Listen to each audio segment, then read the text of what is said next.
Hello, everyone, and welcome to the Cinematic Schematic, the official podcast of thecinematropolis.com, your home to thoughtful conversations on film. I'm your host, Caleb Masters, and big announcement, ladies and gentlemen. Big changes happening here on the Cinematic Schematic and thecinematropolis.com. We are kicking off 2023. We are no longer a film analysis podcast, film discussion podcast. We are now, first and foremost, for haunted TikTok dances. That's right, ladies and gentlemen. We are here to provide you an analysis on M3GAN, spelled with a 3. We're going to do things a little differently today. No TikTok dances in this audio-only medium. That's all I prepared for, where we're not. I was flossing while you were talking. Sorry, Dan. I know you've been practicing for days. My feet are tapping under the seat. We're going to start, actually, listeners. You guys all sent us some feedback at the end of the year. We had a really great top 5 films of 2022 episode, talked for over 3 hours, and you all listened. I can see. You guys actually finished. Holy cow. I'm so thankful. Not only did you finish when we did a call out on the Twitter, you responded with your feedback. So we're going to read through some of those tweets here later today. We're then going to move on to an icebreaker question. I'm really excited about today's because it's going to be a little bit different than our typical icebreaker questions. And then we're going to jump into a spoiler-free review and verdict on M3GAN. Joining me today for our first podcast of 2023, as always, my co-host, an award-winning Oklahoma filmmaker, the writer-director of You People, not to be confused with You People, LaRon Chapman. Soon to be on Netflix. LaRon Chapman, welcome back to the Cinematic Schematic. Caleb, it's always a pleasure. Thanks for having me. I'm glad to see that your film you've created a cult following. Jonah Hill has seen your movie, and he was so inspired. Cannot be denied. They hired Eddie Murphy and Nia Long to play my lead characters in a now Netflix film soon to be out later this month. That's right, ladies and gentlemen. You People, look it up. I mean, look it up anywhere, but even on Netflix. Also rejoining us, he's a contributor here at the Cinematropolis and Flick Attack and all other sorts of cool places around the world, such as World Literature Today. Daniel Bokemper, welcome back to the Cinematic Schematic. Just always happy to be here. Thank you, Caleb, especially for that clever that World Lit drop. People often forget about it. It's a little magazine that's distributed internationally out of Norman, Oklahoma. So it's really cool that we do that. And it's about world literature. Odd. Not expect that from Norman, Oklahoma, at least. Maybe Norman, but like. I'm going to rebrand you in 2023, Daniel, as something of a world traveler. Yes, thank you. Who writes for world literature. Global gadabout. Global gadabout. Okay. I'm also super excited to be rejoined. Ladies and gentlemen, you may remember him from our Mortal Kombat review back in the pandemic times. So thrilled to be joined by my friend, Josh Reed. He is afraid of his AI, I'm sure. Josh, welcome back. Hello, I'm Josh. I'm going to usurp the new Mario voice actor, Chris Pratt. Doing my own Mario impression. Oh, I'm looking forward to that. Yeah. Hey, guys. This just in. Chris Pratt is actually on my podcast. Yeah. So good. Thanks, Chris. Thank you. Here I go. Seriously, hire me. Pay me. How did you get him, Caleb? I just said I needed the voice of Mario, and he appeared. Some generic white guy, thanks. Gentlemen, I have an announcement for you and for the listeners. We had a really good run last year. I think we produced around 35 podcasts, especially during the holiday season. Quite a sprint, lots of recordings. Thank you all for pitching in, especially during the holiday season, to talk about movies. With that in mind, though, I know this is the first podcast of 2023. However, we're going to take the next 6 or so weeks to take a break here at the Cinematic Schematic, the podcast specifically. There's still going to be some articles coming out on the cinematropolis.com, but we're going to put the podcast on break while your producer and hosts all take a time to reflect and think about all the cool things we want to do in 2023. So this will be our last episode until the week of February 20th. And we're going to return from that hiatus to talk about a few of the different films that we saw during the hiatus. Potentially movies such as Knock at the Cabin Door, Ant-Man and the Wasp, Quantumania, and the one I'm so excited to talk about. Oh, you don't. There's no debate here. Yeah. The clear movie that I'm sad that we're not doing a full episode on is Magic Mike's Last Dance. Also, there's a Brandon Cronenberg movie coming out at the end of this month. Yeah, Infinity Pool. that's right. Oh, Mia Goth and Alexander Skarsgård. dang. So we might talk about that one too. So if you're not, we will have an episode where we talk about a lot of different movies after we return from the break, and then we'll be back 2 weeks later. That's going to be the week of March 6th with a double feature review of Cocaine Bear and Creed 3. And from there, we'll resume our bi-monthly programming with Screen 6 the week of March 20th. Potentially, there's a lot of stars that still need to align. There could be some bonus content sometime the week of March 13th. But we'll see. I don't want to make any promises I can't keep. With all that said, thank you so much for listening to us. And if you have been listening to us, one of the ways you can best support us to ensure that more movies such as M3GAN get covered, get the analysis they deserve, is to head on over to Apple Podcasts or Spotify and leave us a rating and a review. It's really going to help us get discovered by more listeners just like you. What a great way to kick off the new year. There's a lot of New Year's resolutions happening right now.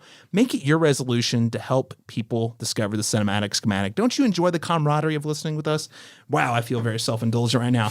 With that said, You just love listening to it. I can hear the pats on the back. so many pats on the backs. I don't like being compared to the Golden Globes, Josh, so I need you to stop.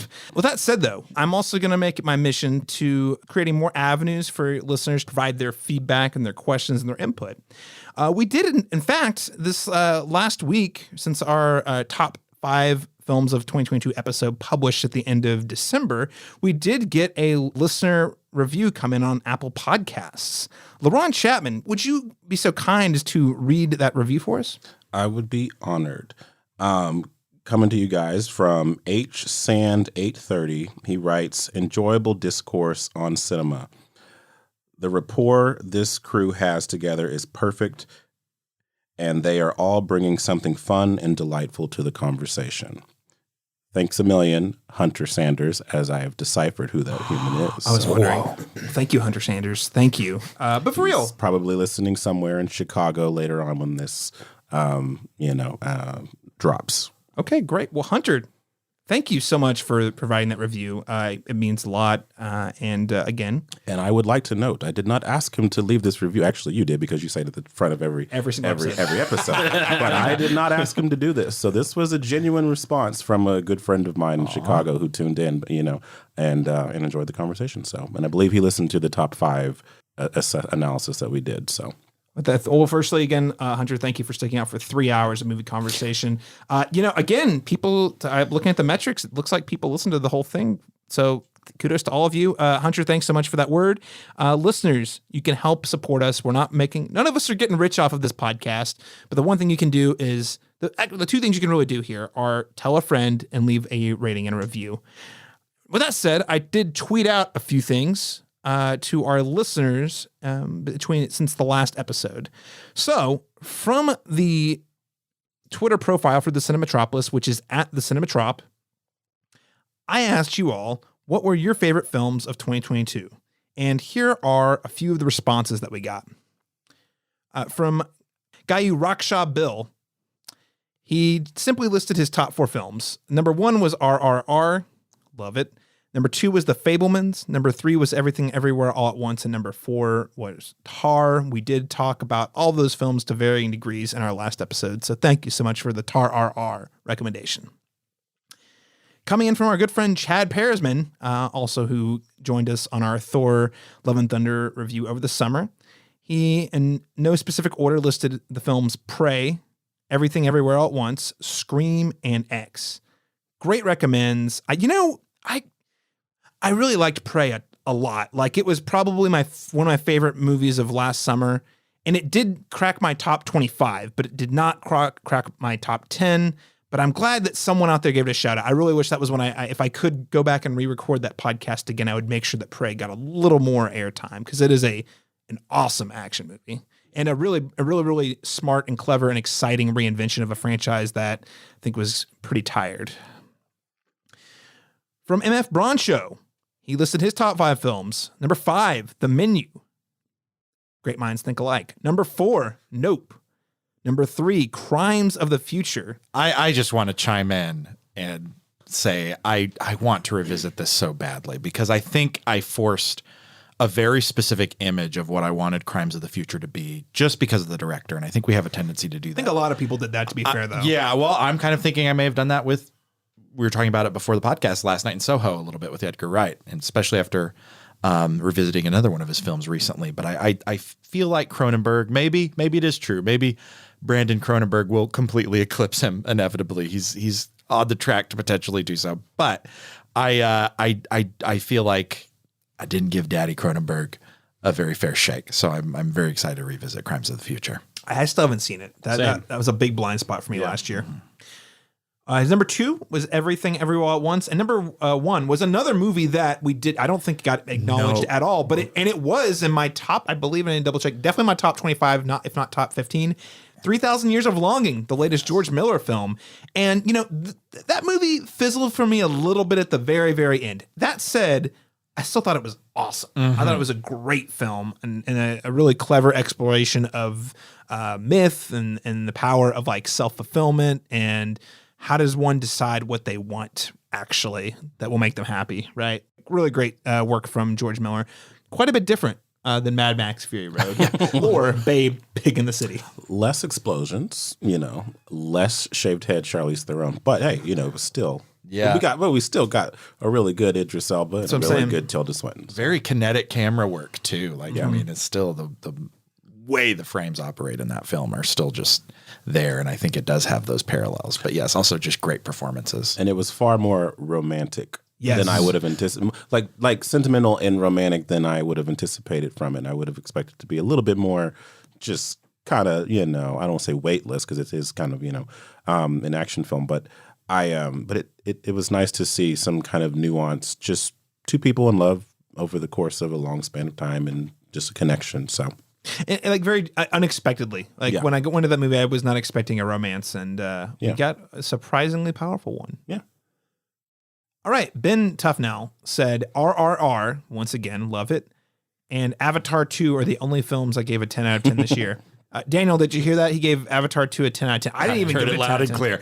He, well, I will say, first of all, I need to see R&R. Do you need some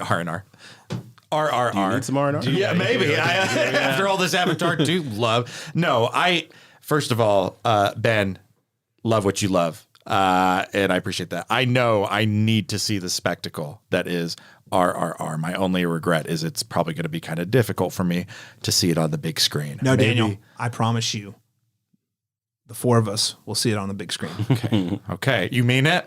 I'm not joking, man. Okay. I still haven't seen it either. Oh, don't worry.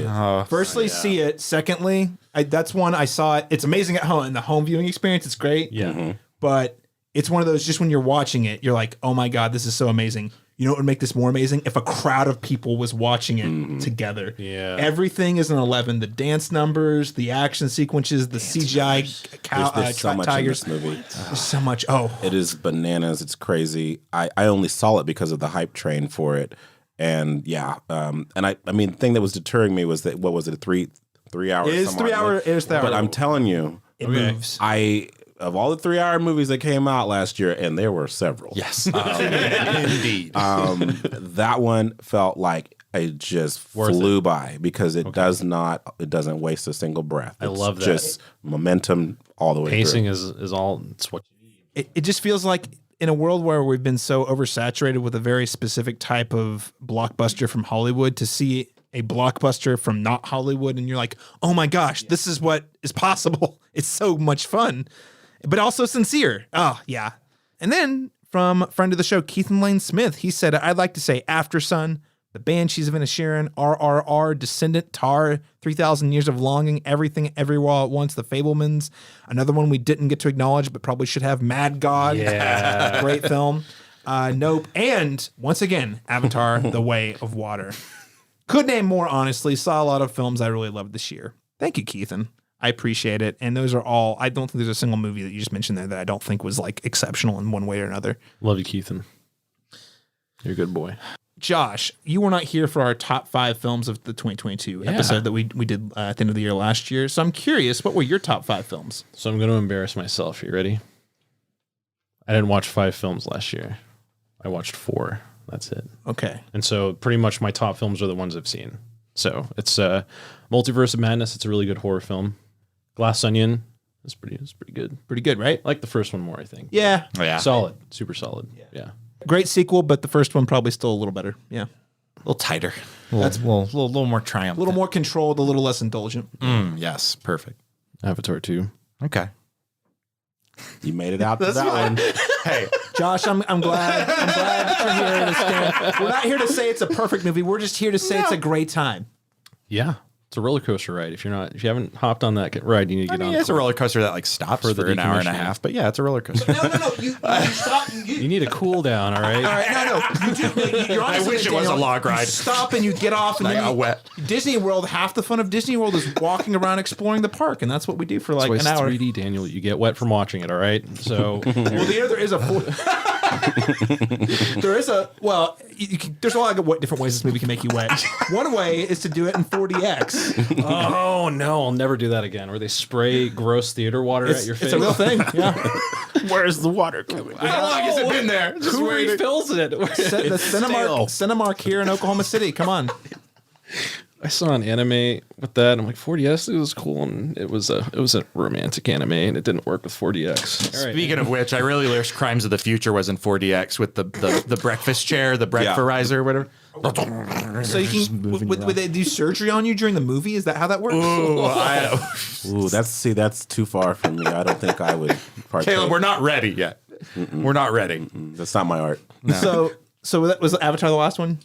Avatar, and I really want to see Everything Everywhere All at Once. I haven't seen it. I know. I got it. I can lend it to you. Please You're lend here. it to me. Yes. Ron's eyes are so big. Yeah, they're so big. You They're so big. Best movie of the year. I You know. gotta see it. It is the best I know. movie. It was okay. So Josh, and for listeners who did miss last episode, firstly, go listen to that very lengthy conversation. But secondly, small spoiler: we might or might not have all had the same #1 movie. Last one technically constitutes 5. It's Pale Blue Eye.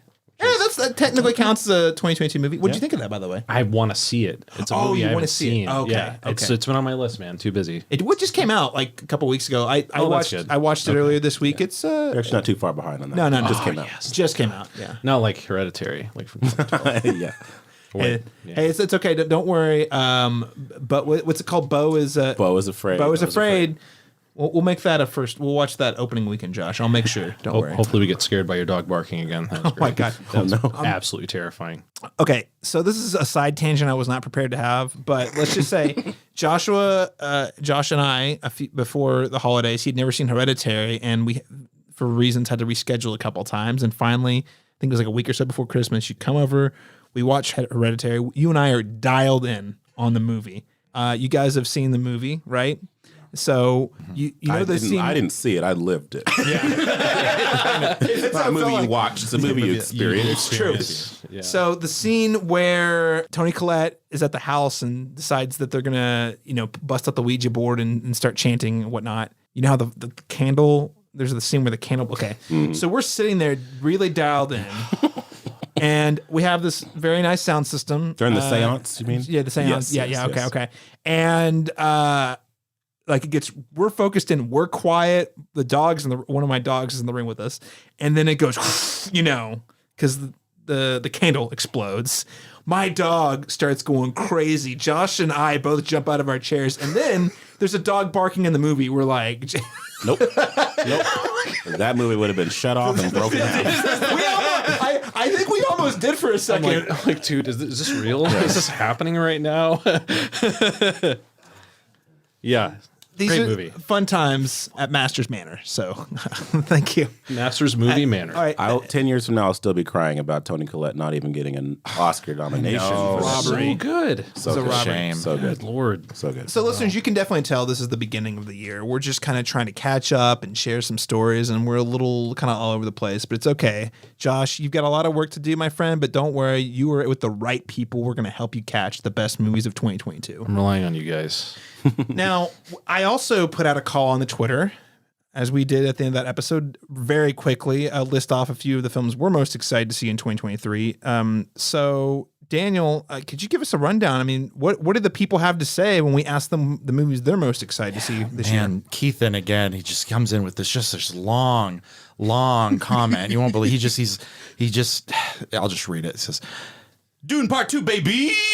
And I saved my love for Keithan for right now because I knew this was happening. So Keithan, I absolutely agree. Might I add the spas because we are going to be immersed in it come the end of this year. I also hope, there's a lot of things to be excited for about this film. I was not a huge Elvis fan, but I will say that I hope Austin Butler brings a little bit of that to the Fade Rotha. I just want to stop you right there again.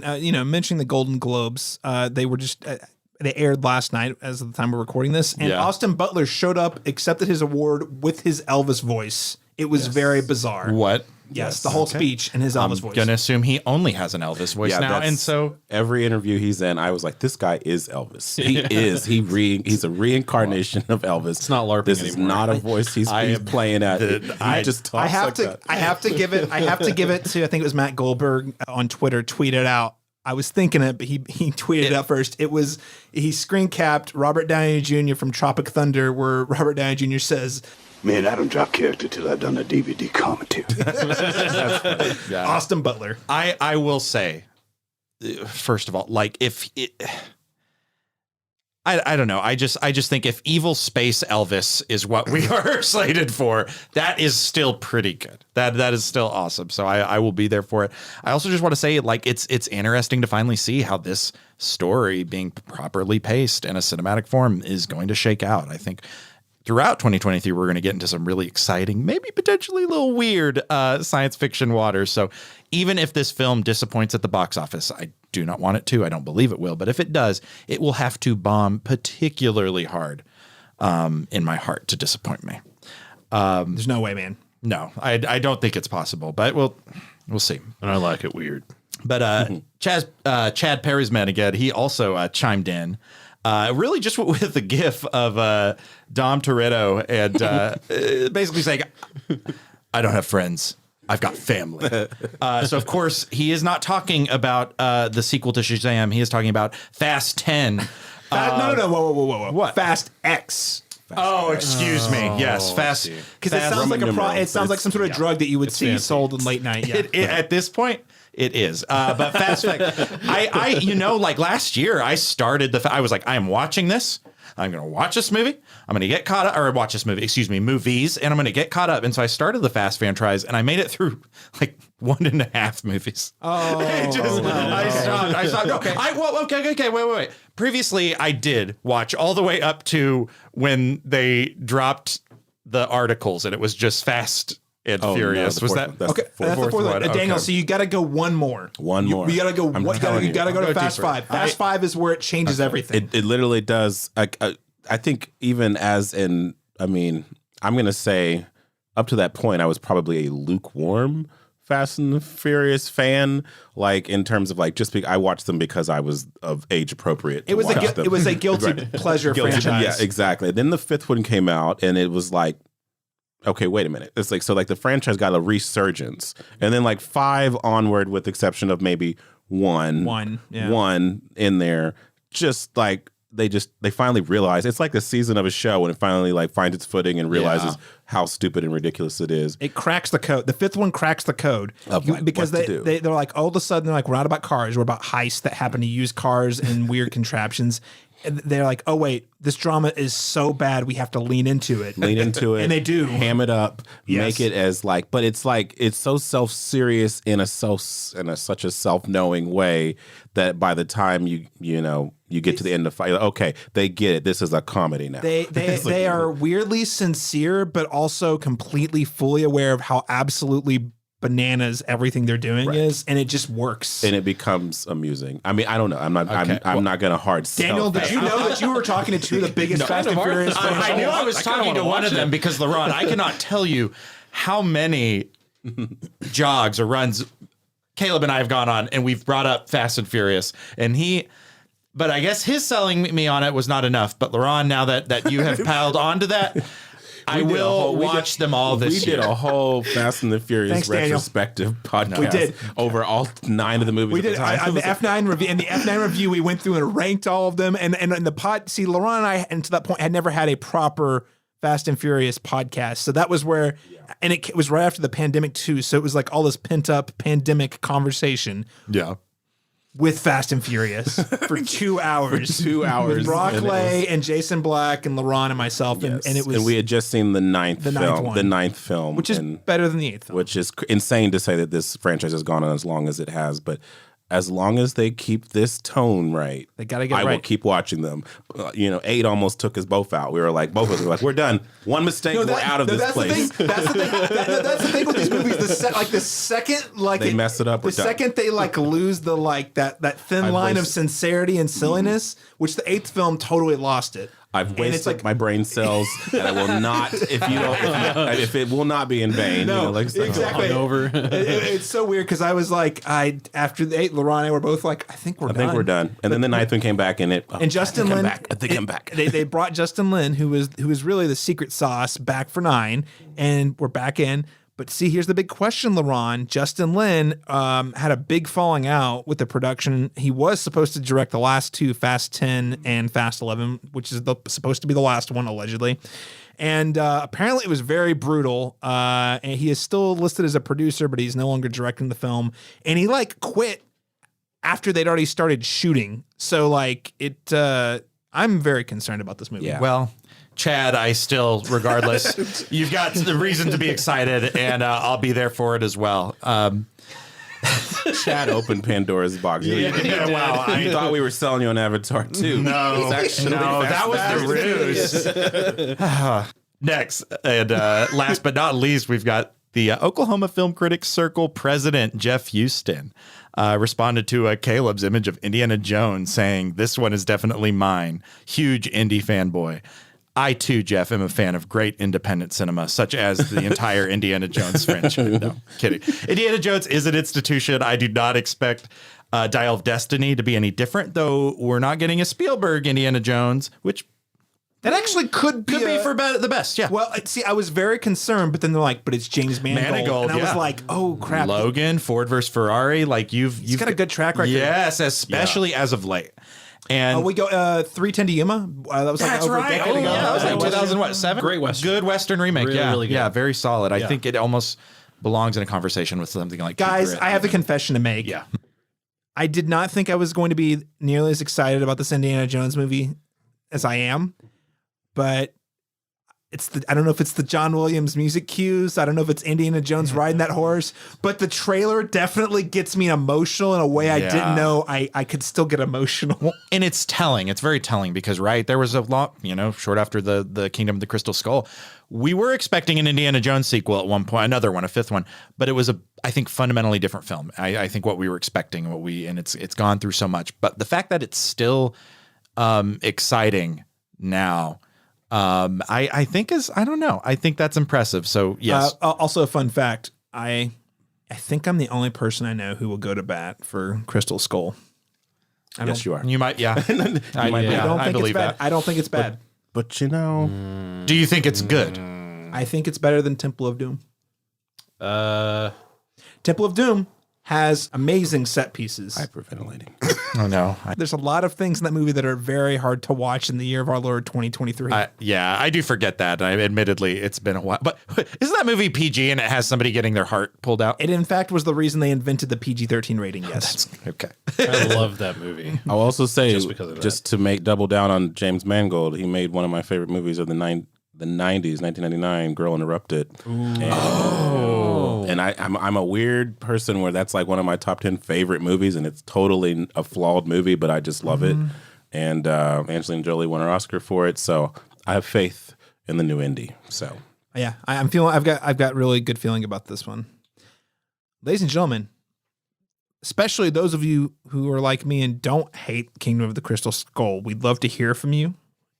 You can always find us tweeting about these things on our Twitter profile at The Cinematrop, or you can hit us up on Facebook at facebook.com/The Cinematropolis. You can also send us your thoughts on any of the topics we've discussed so far, or your thoughts on today's review, M3GAN, by sending us an email at thecinemetropolis@gmail.com. All right, gentlemen. So our next item of business, this week's icebreaker question, M3GAN. Huge hit this weekend, by the way. It wasn't big enough to dethrone Avatar in its fourth weekend, but it was a huge hit, way overperforming. M3GAN made $30 million at the weekend box office domestically and $45 million worldwide against a budget of $12 million. This thing was a monster. I think it was projected on the high end to originally to come in at 25 domestically, so it overperformed their lofty expectations for it. With that in mind, I don't know. The pandemic has had me watching the theatrical box office business closer than I ever have because I'm like, oh my God, is this still going to be here in a year? With that said, I would love to talk with you guys. What 2023 movie do you think will be the highest grossing film of the year? And I know that we're not really box office analysts or aficionados. We just kind of casually read headlines. So that's why I'm going to give us all 3 guesses. You get 3 guesses. And listeners, fear not, we will revisit our guesses here in a year, the beginning of 2024, to find out if any of us were close. So, Josh Reed, our special guest, what are your 3 guesses for highest grossing film of 2023? Well, I like betting on winning horses, so I'm going to do Indiana Jones 5. I'm going to do Dune 2. Ooh, Dune 2, that is bold. And maybe Little Mermaid. Little Mermaid's a good guess. Yeah. Lest we forget, The Lion King, I think, was the number 8, it was like 8 or 9 highest grossing movie until Avatar 2 kicked it off its pedestal. It made well over $1.5 billion. So Avatar 2 is better than that. I will say that. yes. Yeah. And I had high expectations. Listen, Beyonce was playing Nala. I was there at opening night. In fact, it was my 3rd night with Craig, actually. That was our 3rd date. Oh. And we both left and we were like, well, I'm sorry the movie wasn't better, but it's nice to meet you. That was there. That's so sweet. I do want to throw in despite everything I've said about Avatar 2, I absolutely agree. It is better than the Lion King remake. Nothing in the world, Josh, would make me happier than seeing Dune Part 2 be the highest grossing movie of the year. Hell, if it's in the top 5 next year, I will be super pumped. I should specify, these are the top 3 highest grossing films domestically. We're not necessarily guessing worldwide. So I just want to put that out there. I think Indiana Jones is also a great guess. Daniel Bokemper, what are your 3 guesses? So a little bit similar to Josh, I've got like what I want it to be, what I think it could likely be, and then what I think might be a dark horse. But they're all, I feel like, semi-realistic. So of course I want it to be Dune Part 2. And I think that one potentially has a shot. I doubt it will, but I think it could. I think more realistically, I think something like potentially it has competition, but I think like what might get it is like Guardians of the Galaxy Volume 3. I think that has a chance. What I would like to see do it, that still I think could, again, probably not. But I think there's a bit of an excitement built around it is Across the Spider-Verse. I think that movie stands a very strong chance of being number 1. Yes. It's a mostly 4 quadrant movie. It's animated. Guys, Spider-Man No Way Home made almost $2 billion. Yeah, that's what I mean. So it's like, it's all like pre-existing IPs, but that's kind of where we're at. That's where we're at, man. Anyway, but yeah, but I'm also still curious about, again, like the M3GANs out there, the ones that do exponentially better than anticipated. I say all of that to be like, when is the Peter Dinklage starring Toxic Avenger film going to come out? It's wrapped up principal photography, so I'm thinking it could come out this year. The dark horse is going to be the Toxic Avenger. Yes. Let's wait a year. Let's see what. You know, we never would have guessed. Sometimes, there are movies like that come out of nowhere. Everything Everywhere All at Once. No one Thought that'd be $100 million movie. No one thought that it'd be. I didn't even know. We didn't know if it was going to be good, let alone A24's biggest movie of all time. Yeah. Right. LaRon Chapman, what are your 3 guesses? Man, I'm going to say this with a little trepidation now after hearing everyone else's guesses, and this might be ambitious for me, but I feel like Barbie. You guys are underestimating Barbie, and the reason I say Barbie is because not necessarily before the Greta Gerwig and the Noah Baumbach. That's going to get the film heads there. Those are like cinephiles. Those are like for the cinephiles. So, but that also works in his favor because if you're thinking about this as like a pie, You know what I mean? Like think about all the little sectors. You got your art house people who like movies, like artsy folks. And then you got just the populace. Think about every little girl who, what is the first toy they get when they're, you know what I mean? Like Barbie is so almost synonymous with the idyllic version of what on the all-American with a lot of problematic, insight, but still all the same. And I think that's going to appeal to the younger generation. It's going to appeal to, it's just Barbie's universal, and then also internationally because it goes everywhere. Barbie's everywhere. So I could see that being a smash hit. It might not be the number one, but I see it being a very high grossing film next year, or this year. So okay, I think that's I love that you're going to bat for it because I am really, really, really interested in how this movie turns out, but also it feels like it could be too weird to connect with the mainstream, or it's like the Everything Everywhere at Once where you're like, well, yeah, it's too weird to connect with the mainstream. Oh, but wait, it's such a good movie. It does anyway. I feel like there's a nugget for everybody in the family to go see it. So Barbie for just every something. But my other two guesses, I also have Dune Part 2 in my second spot. And the number 3, man, I just don't know. It's somewhere between, I've just got a tie between Guardians of the Galaxy Volume 3, Possibles, Indiana Jones, Little Mermaid, I think, is also going to be a big hit. Yeah. And man, I'd love to see something like Mission Impossible. Oh, yeah. Get up there. Tom Cruise saved this year. He brought movies back to his guys. So I'm just saying he could do it again. That bike's done. He could do it again. Oh, that bike's done, man. I can't wait. Well, here's something else to think about. Top Gun Maverick was the biggest until Avatar dethroned it for almost the entire year, was the biggest film of 2022. And they had a trailer for Mission Impossible Dead Reckoning in front of every single screening.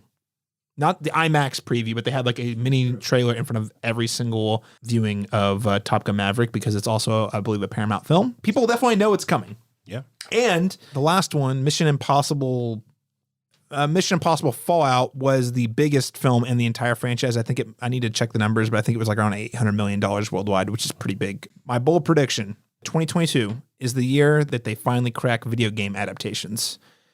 So this next Sunday, The Last of Us TV show's airing. The critical buzz from TV critics who have not played the games have been through the roof. Like they've been like Alan Sepinwall gave it a huge glowing review, and he doesn't play the games. And I'm like, Alan Sepinwall is like the gold standard of television criticism. I have never played the game, and I am totally intrigued by it based on people who have played the game, and also just from everything I've heard about it, read about it. So that there's something to that. It is one of my favorite games ever made. Yeah, one of my favorite games ever made. Definitely one of the best stories in video games, but also, and this is why I'm curious about the adaptation, some of the things that work really well about it work because you're interacting with the story. Yeah, and I'm really curious about how they're going to make that transition to television. Me too. By the way, listeners, it's probably going to be a bonus episode. I know it's not a movie, but I don't care. This is my podcast. We're going to talk. So we're probably going to talk about The Last of Us in depth on the Cinematic Schematic at some point this year. But that said, the other big elephant in the room, the Super Mario Brothers movie. Guys, Mario is as recognizable globally as Mickey Mouse, or close to it. He's like an iconic character. You think people who don't play video games think about video games, they think Mario. I think it's a 4-quadrant film because it's animated. Let's remove the boomer generation from that. I'm not trying to be constant. I'm just saying, like, generally speaking, that's the one demographic that I'm like, I don't know how much this is going to appeal to like my parents. Like, they're not going to go see it on their own. They might take the grandkids to see it though. Yeah.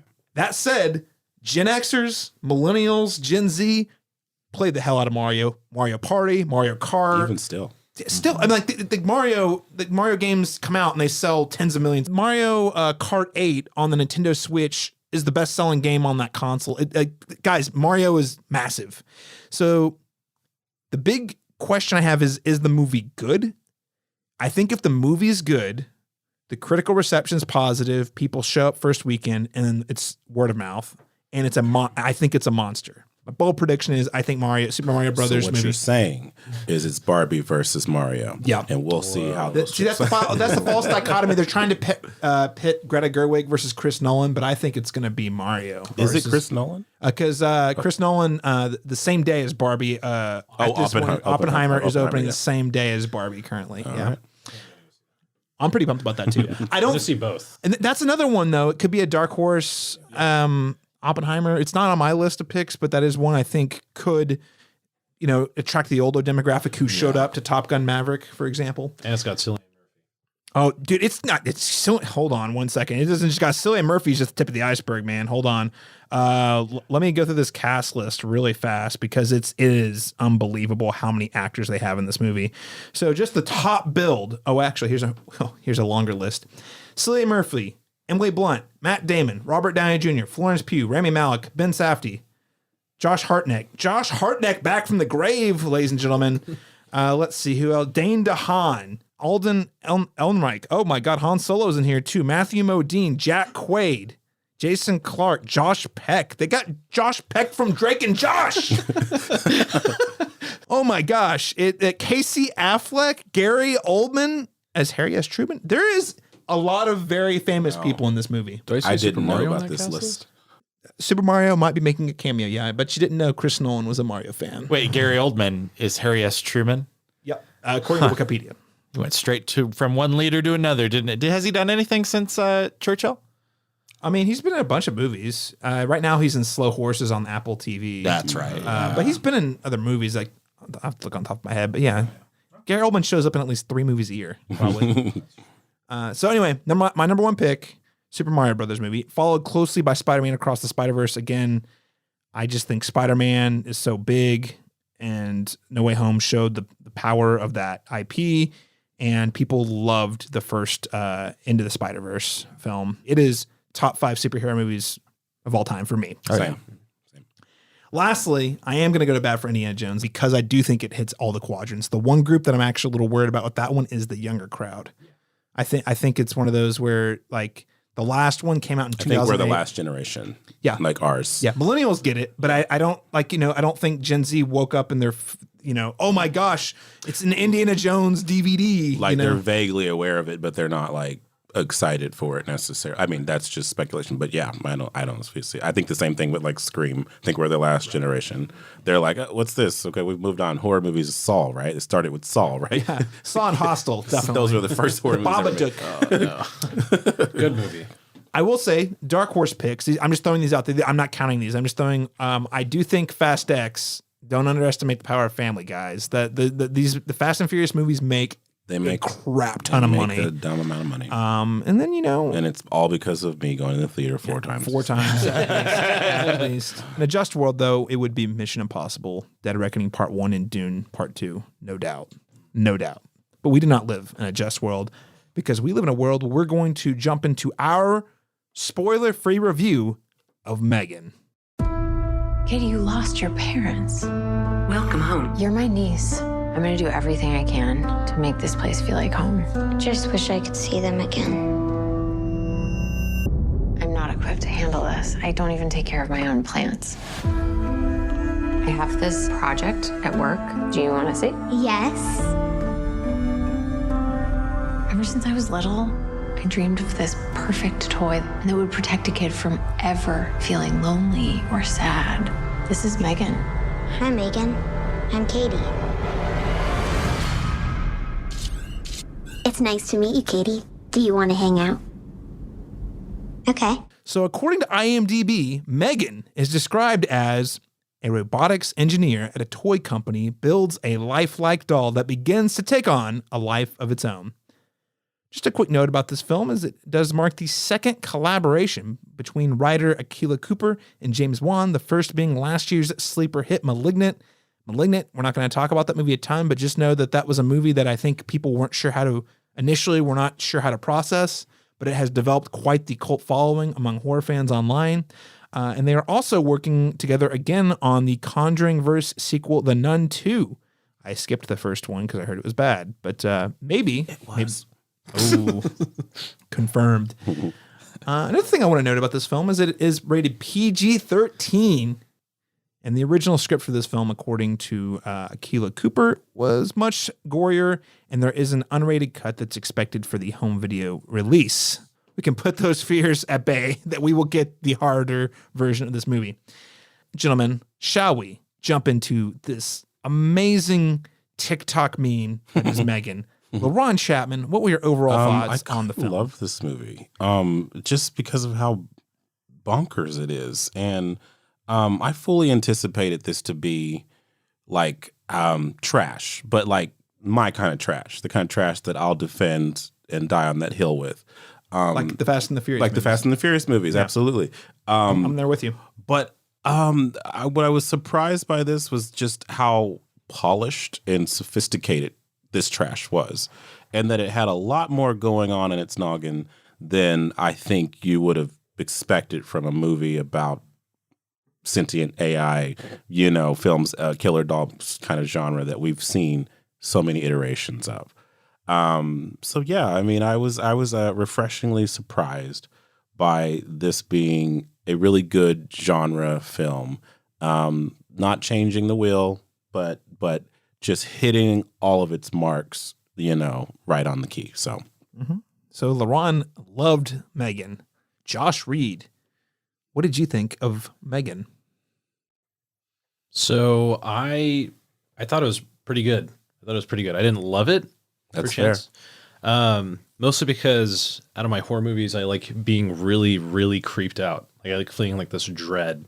And there's some of those moments I'm like, really quiet moments. I love it when I kind of just let it die down, the noise, and you just kind of like take a look at her. You just kind of like take in what she actually is, and just the implications of AI and the connectivity to the internet. That's the other thing. I won't talk about that, but I think for me, I love the practical effects. Like I'm a huge, huge fan of practical effects. I love seeing tech companies get roasted for the dumb shit they do, pretty much constantly, being in the tech industry. And then the pacing was amazing. Like I think it's just like it flew. It cut out a lot of the crap I didn't really need. Got right to the stuff I really liked. And I have a whole lot to add in that regard, but Generally pro. Sounds like you liked it quite a bit. yeah. All right. Very pro. Daniel Bokemper, what did you think of M3GAN? There is so much to like about this doll. It's the right amount of charming, and it doesn't take itself too seriously, which when it's done right, I think that almost enhances pretty much any horror film that can get that balance right. Of course, even calling it like a straight horror film, that feels a bit off. But again, that's part of the appeal. I would honestly think it's a horror comedy. It is a horror comedy, but I easily see this being like, I think a gateway into the genre. Like I really think that there's probably a lot of, I mean, my niece, who would otherwise not go to horror films in general, has never talked to them about me now. Like she's actually excited about this. So it's interesting. I think it's going to convert some people. And again, I think that's great. I think it might be a foundational film, for a lot of fans. I think it's pretty much exactly what it needs to be, to speak to LaRon's point. It asks familiar questions and it trends on things we know, and it uses tropes that we're very familiar with, including the malicious AI, very well. But it has big questions too. Like it is asking some really important things, and it does so in a way that's more accessible. And if it's ham-fisted, it's only ham-fisted because it's hilarious to be that way. And we'll talk about it a little bit later, but I think it just has like meditations on things that I did not expect. Really sort of the commercialization and exploitation of like childhood trauma and grief. It just gets at that so very well. And that's something we don't see all that much with it. We've seen AIs look at childhood, and we've seen them interact with children, but we haven't really seen one quite like this that really takes it to that next level about how it kind of meditates on it. And it does it by being very quick and very well paced and very funny and very memorable.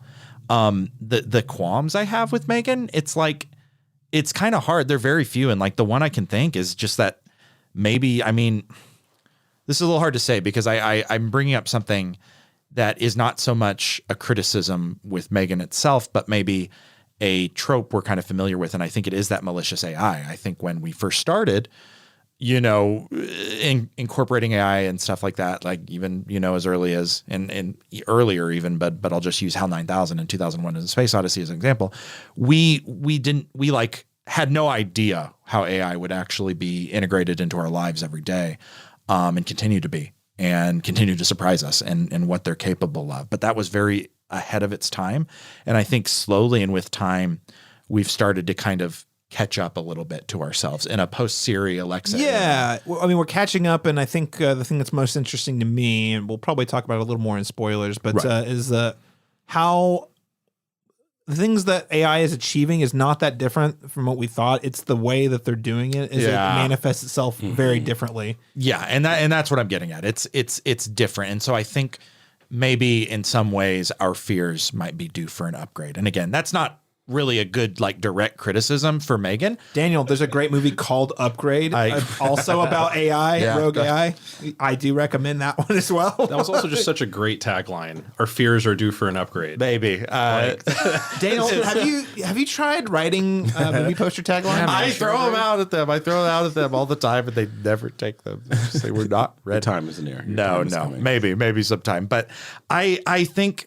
Yeah, but I like it. I really, really like it. Again, the criticism I have is like that is not really specific to M3GAN. I think it's just M3GAN like captures that trope and presents it in a pretty well, good and accessible way that like it you see the flaws with it too. Like that's the thing. So it's a kind of an odd double-edged sword with how well it presents that. And at the same time, it still has to be a little familiar. It still has to play on just kind of a fear that we've had and we've had established. It just, I don't know, it makes me look at it in a slightly different light, even down to the small things like M3GAN's digitized voice. Like every now and again, her voice will be digitized, and it's like, well, why do we need that? And because it sounds an awful lot like the digital things we have in our homes right now, right? Exactly. And I'm like, but they have like regular cadence, and they like it's weird. Like we only use that for M3GAN to remind us that she is not human and that she's terrifying. But I think we're so familiar with these things now a little bit that like I wonder if we need that and if maybe that idea is a little antiquated.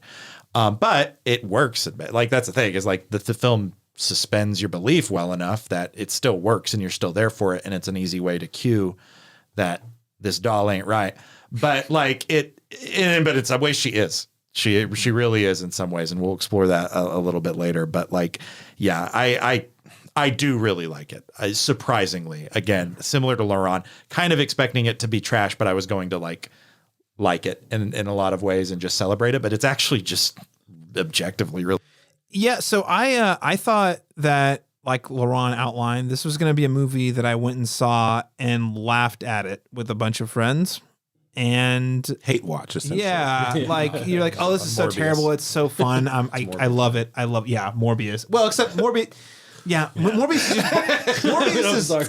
You know what? We actually got through the entire year in discussion on 2022 and didn't bring up the summer of Morbius. We're better than that. Yeah, it's not Morbius. We wait until the first episode of we the next year. We don't even acknowledge some trash. It's Morbin time. Yeah. It's not Morbi-you. It's not Morbi-me. It's Morbi-us. Oh no, Morbius was just bad. That wasn't even like that wasn't even good bad. I was thinking this was going to be a kind of a bad movie that we could kind of laugh at, but it was actually, fun, comical. And here's the thing, M3GAN is in on the joke. That's the best part, is it knows what you think it is, and it is that. And like Laurent, you already outlined it. It knows it's that, and it hits the beats every single step of the way. I do think there's some very strong, timely updates to the sort of our fears around technology. I found in particular the exploration of child attachment to technology to be quite disconcerting. The movie raises questions of like, well, if this technology is doing all the babysitting and parenting, what do we need you for? Why do we need you for? And they're like, oh, that's pretty deeply disturbing. Yeah, right. I don't think the movie really spends too long saying anything about that. I guess I wouldn't say it's a criticism because I wasn't looking for any sort of evocative, deep, meaningful thoughts from M3GAN. But what I will say is it doesn't go particularly deep on any of the ideas. It's just very smart in how it presents them. It raises a flag and says, and you're like, ooh. Yeah, that is it's scary. Home a little bit. Yeah. That's kind of scary. Okay, here's a laugh. Here's a joke. Yeah, here's exactly. Titanium. Yeah, there we go. No, I thought this movie was super funny. I think my biggest critique with it, honestly, and this is going to sound so shallow, because it leaned so much into the comedy. It was less scary than I expected, more funny than I expected, and because it leaned more into the horror comedy aspect, I kind of wish it was gorier. So sure. That's so shallow, because I don't think horror needs to be rated R to be good. And I think this is a good movie. But I will say there was a couple of these kills I was like, I was left feeling like I wanted a little You more. could feel, how intentionally subdued they were. A little bit. Right. Yeah. I love how caricatured most of these people are. Everyone working at this tech company, I love it. I love the They're boss. so dumb. Literally, the boss they're is all amazing. so dumb. Literally every side character is useful. The neighbor has moments, like comedic moments. Like, I mean, every character that's small has like a line. No one's just there to be, I'm just whatever. They're there to be part of the joke in some capacity. Well, it's so much so that I think if you're a seasoned horror movie watcher, you're going to see all of the kills coming from a mile away. You're like, this person is probably going to die in this way. And you're right. They do. That's the whole thing, though. It's the execution. It's how they're clever and how they execute it, like Laurent said. So not a lot of surprises here, not a lot of twists, but raises some very eerie questions. Yay. Could have been a little gorier. Not a huge knock, but I think this film delivered on what it promised. I think it's a good horror film. It's a great way to kick off 2023. Is M3GAN going to become a horror icon? I think the jury's still out, but this movie was a monster hit. And I will say, despite me wanting a harder R-rated, gorier version of this movie, hey, the young audience showed up for this one, and they probably wouldn't have if it was rated R. So and to Daniel's point, I really think that's a huge selling point, because I think that might even been why they did it. You know what I mean? Like to try and tap into and have this be a broader, appealing film. And like he said, I think it will be a gateway for a lot of, like, let's say young 13, 14-year-olds that go and see this that maybe haven't seen all the gory horror movies yet. And this might be like just creepy enough for them to be able to take it in, but then it might, intrigue them to kind of tap into other genres. So, So if I was going to put it in a certain way, we've all seen the Child's Play franchise, right? Yeah. I have not seen all of them, but I've seen, I think, the first 5. Yes. And I have not watched the television show. I know Laurent's seen both seasons of pretty that. fantastic, actually. Wow. More than it has any right to be. But that's another podcast. So think of this as tonally, I would say it's most like a PG-13 version of the, what is it? The fourth Chucky. Is that Bride? Is Yeah, there a Bride of Chucky. Bride of Chucky, yeah. Bride of Chucky. Yeah, the Seed of Chucky goes full comedy. But the Bride of Chucky is still doing some horror type things, but it's definitely lots of winking at the camera, and it knows it's kind of silly. It's like a PG, different movie, but like in terms of tonally, how do you balance the horror and the comedy? I would say that movie toned down quite a bit for a PG-13 audience is probably the closest comparison I could come to if you're thinking of scary doll movies. Yeah. And a question for you all: did the lack of gore, did that influence kind of your take on the film at all, or was I the only one? It really didn't. And I wonder sometimes, like, not that I'm not going to be there for it if it was gory or if it was even rated R, I would still ultimately see it. But I think, like, there's certain things that I wonder about. Like, there's a instance in this film where there could have possibly been some animal violence, and there's an implication of it. But I don't need to see, not that the rated R film version or whatever that gorier version is demonstrates that, but it's like, that's something I don't really need to see the implication. No. Scary enough. We're not talking about the animals, Daniel. I'm talking about the lady who gets, Yes, but then there's sequences like that where someone, something happens to somebody's that face. deserved it. Yes. Listen, my fiance Lauren, seeing animals maimed in movies is like one of the most upsetting things she can see on the screen. So she looks at me and she's like, "Oh my god, is there going to be a dead dog in this movie?" I was actually kind of impressed that they didn't show it. I'm like, oh, this is great. Yeah, I know. Babadook went awesome. there. Babadook went there. And that's your point, Caleb, is we don't need that necessarily all the time. Like I enjoy it when it's there and when it's done well, but like it doesn't take away from the suspense or the tension or the questions that it's asking that are kind of scary.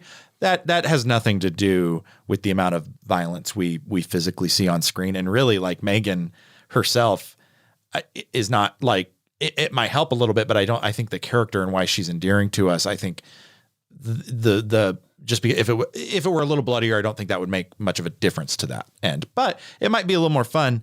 And again, I say all that, like, am I absolutely going to be there opening night for the just like devilish bloodbath that will be Evil Dead Rise? Hell yes, I will be there, but that's not the only reason. Yeah, not every, and I want to reiterate, like, it does not like deter me from recommending the movie. It's mostly like, I do wonder if some of the sequences would have been a little more memorable if they'd had that little extra something. Yeah. And I think so. the There's at scary- least one instance. I absolutely agree. The scariest parts of the film are definitely like the bigger questions and the scenarios they set up. And Megan herself is pretty terrifying. Yeah. You look at her, that's the uncanny valley, and then the way she moves, or the way she seems to, or when she just teleports places she's not supposed to be, you're like, holy cow.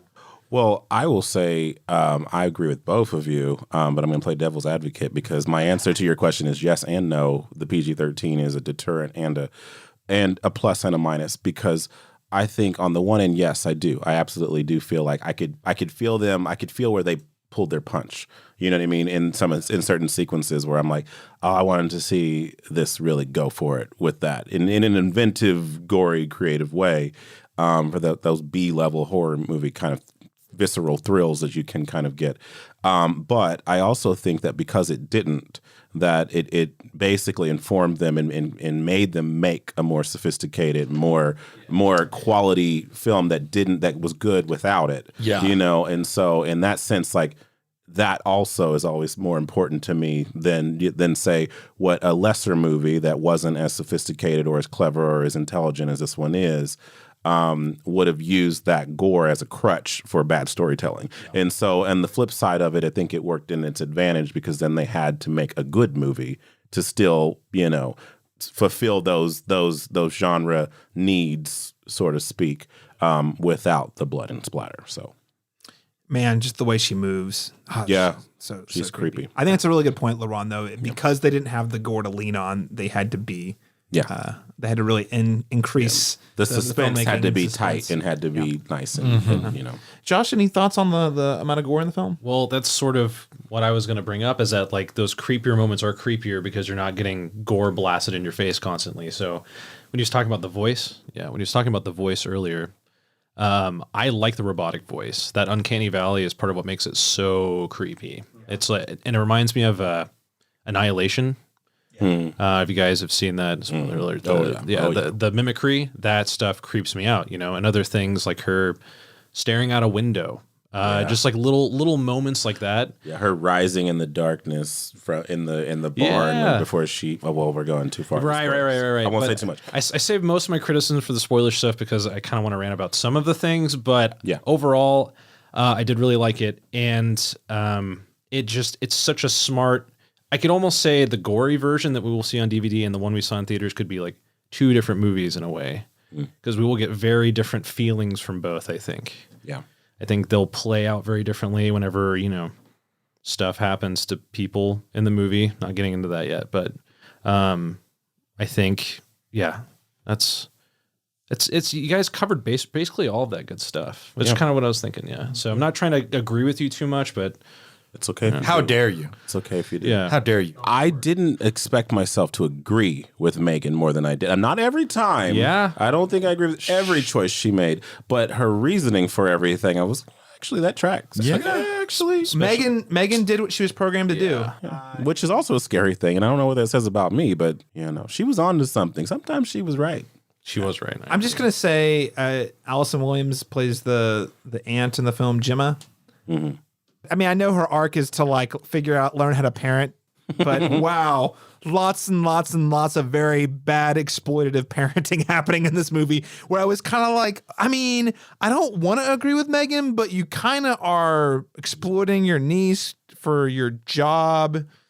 It's kind of icky. So I actually bought her as the robotics expert, though. Yes. Which I didn't think I would, because Very- that automatically sounded ridiculous on paper to me. But like the language that they give her, the jargon they give her, was just out of reach for me enough to be like, I can buy this. It's probably not logical at all, but it sounds plausible in the context of the movie. And how she approached problems with her niece, she approached them very programmatically, like how a programmer would. Yeah. Almost with no emotion. Just Yeah, like, exactly. This is just a very Yeah. practical solution to this. Do this. Yeah, and it just makes sense. Why aren't you getting this? Yeah. Well, I think it's okay to say people understand that she goes on killing sprees in the movie. I think it's fair to say that they yes, everything's very logical, and they didn't program Megan with parameters, so she just asks honest questions, right? Yeah, and just that critique, you guys hit the nail on the head, that critique of workaholicism, like that idea of just like how many times has someone to their kid just been like, I got to work. Here's the iPad. We'll do something. Megan is the Yeah. iPad. That's the That whole is, thing, yeah, you know? exactly. And it's like, Well, and I've listen. None of us here have children, but I've heard from people That I who know have, of, Yeah, but- yeah. Well, yeah. College was a weird time. You know, I do in fact have a niece and nephew. I have friends who have kids, and you know, you give the kids the screen, they're quiet, They disappear. they're gone. They're gone. You know, and if you're a parent who's a workaholic or not getting enough sleep, or you know, you're like, can I literally go out and do anything else? You know, the temptation is strong. Again, none of us have to manage this in our day-to-day lives, but Josh just knocked on the table. Please God, not yet. But I do think it is, Daniel, to your point, that is one of the more powerful elements of, I think, the social commentary they have here, which is like, yeah, what do you think is going to happen? Like, you know, AI, there will be a time in the next 10 years where we have AI and toys for children. Oh, yeah. And what is that going to look like? It's a pretty scary idea, right? When you start to think through the ramifications, especially when you have parents who would rather just give their kids a screen and not have to worry about it. Do you trust the robot AI to raise your kid better than you? I mean, it's pretty scary stuff. All right, so ladies and gentlemen, we're going to begin to wrap up our spoiler-free review just by leaving a letter grade for you. So Josh Reed, special guest today, what letter grade would you give Megan? I gave it a B plus. B plus. B plus. Very good. Very strong recommendation. I think it was solid. Had a lot of good modern themes about tech companies, tech progression, and how the new generation integrates with our new tech.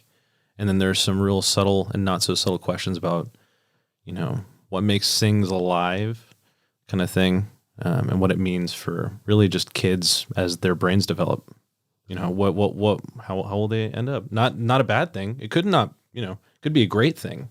Could have a whole new generation of developers really going full on AI. We could have, you know, chips in our brains one day. Who knows? Yeah. Well, you know, it raises a bigger question about AI.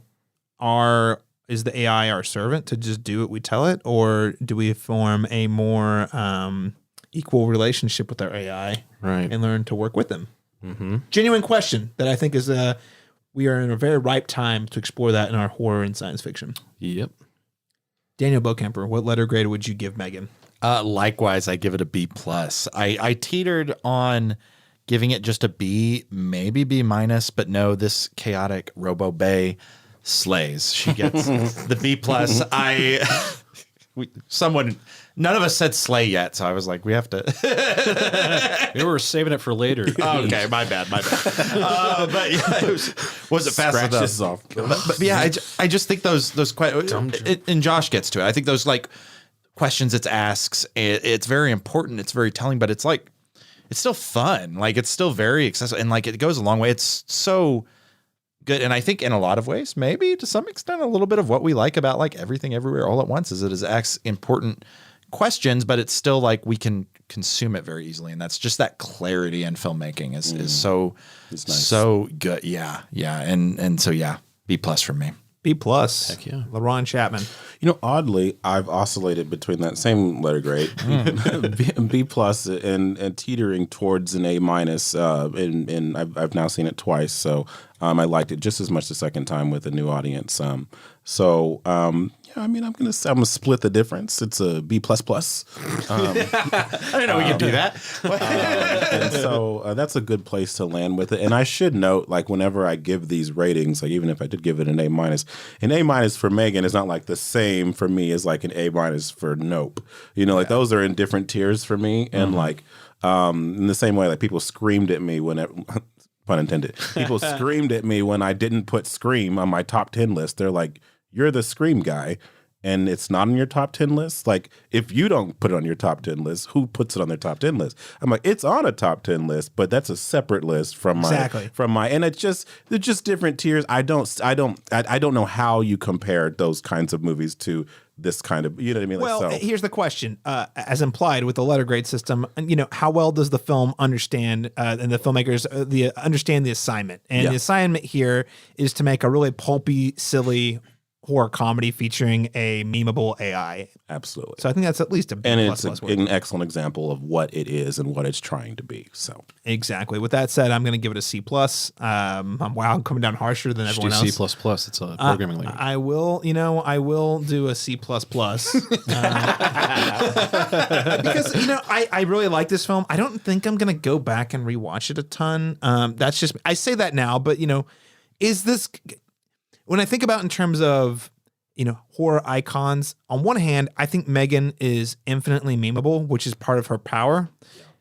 On the other hand, while I found the jokes to be funny, it is almost so paint by numbers, and I don't think it says enough in the commentary for me to think, I've got to revisit that with a new set of eyes. It's not like, Cabin in the Woods, where I feel like it's getting really, really into the twisty turny nature. It's not, that movie's very meta on several levels, not just one or two levels. This is one where I watched it. I think it does provide meaningful commentary. I think it was a good time. It was a fun laugh or 2 or 10.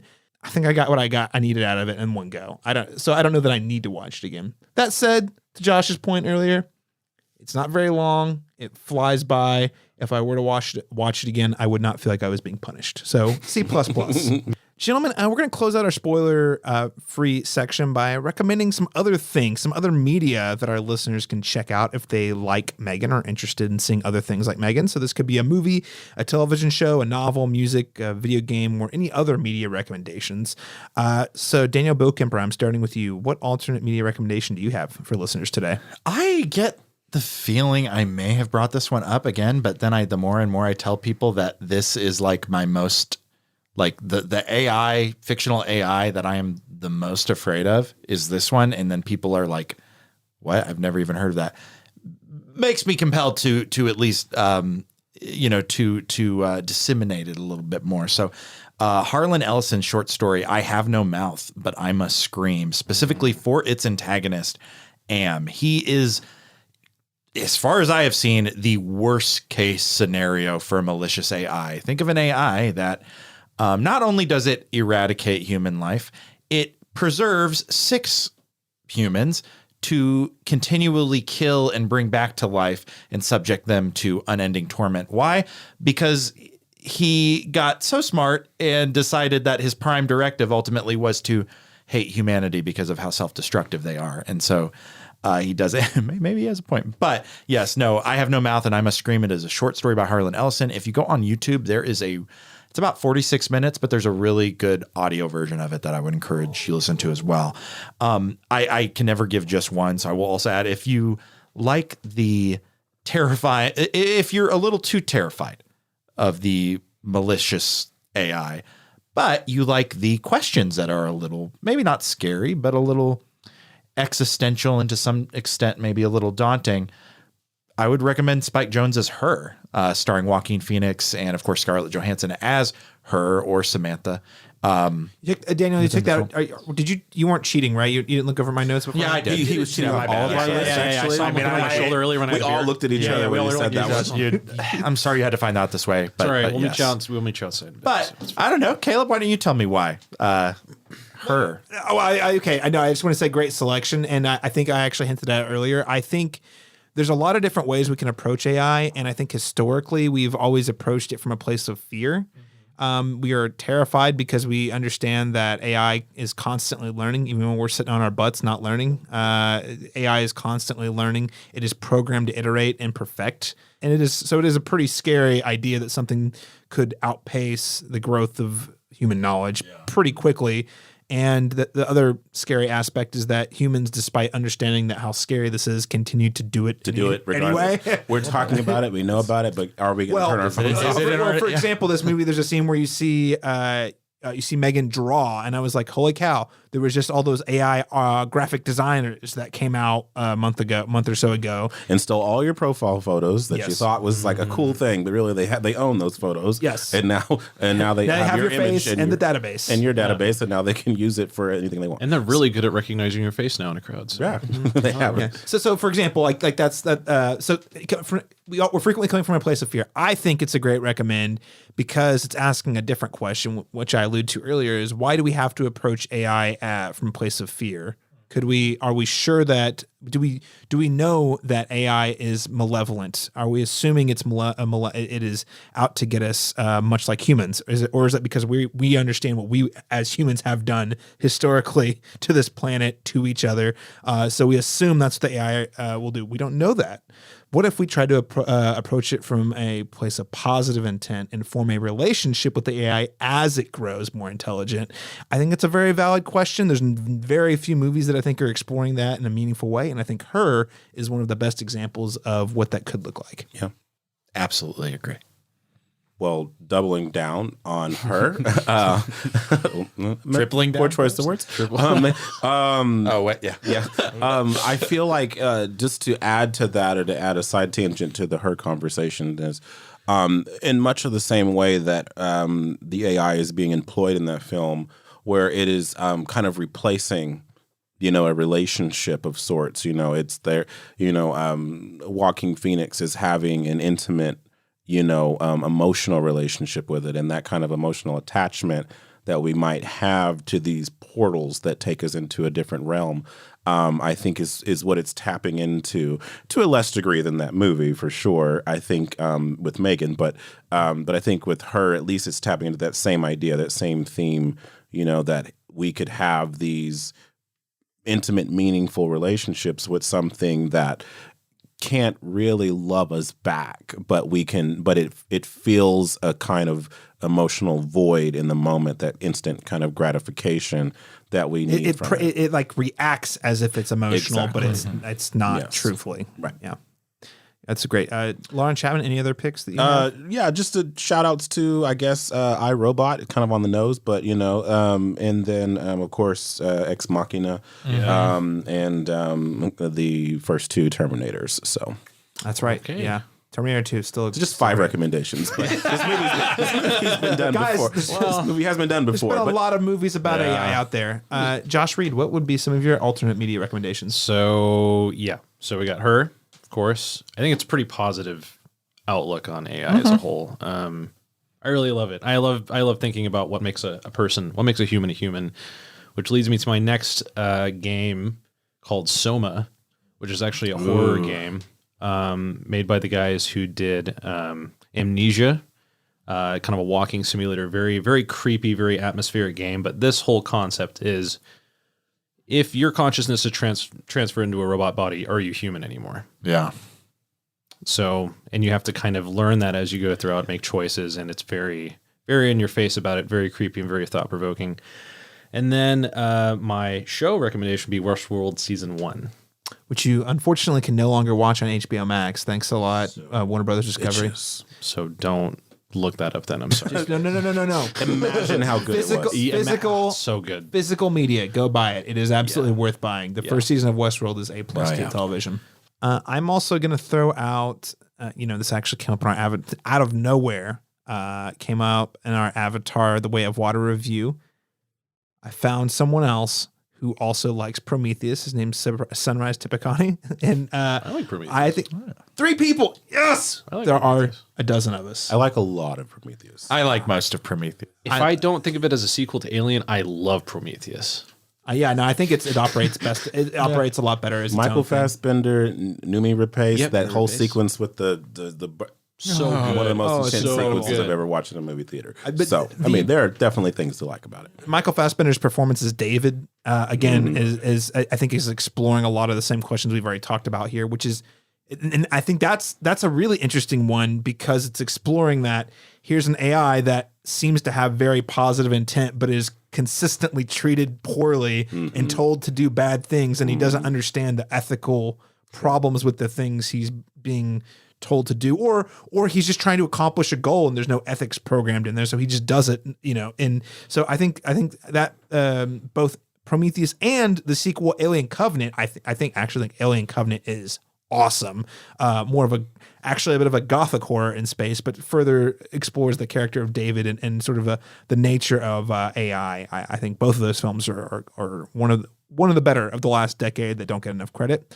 And then I was going to throw out Five Nights at Freddy's because, crazy AI haunted AI, or haunted robots. Animatronics, yeah. Yeah, pretty creepy. Chuck E. Cheese nightmares. They have that similar uncanny valley where you look at them and the eyes move, kind of like you would see from M3GAN. So throw that out. I'm not like the biggest fan of those games, but I did get a lot of Five Nights at Freddy's vibes with the M3GAN design. Yeah.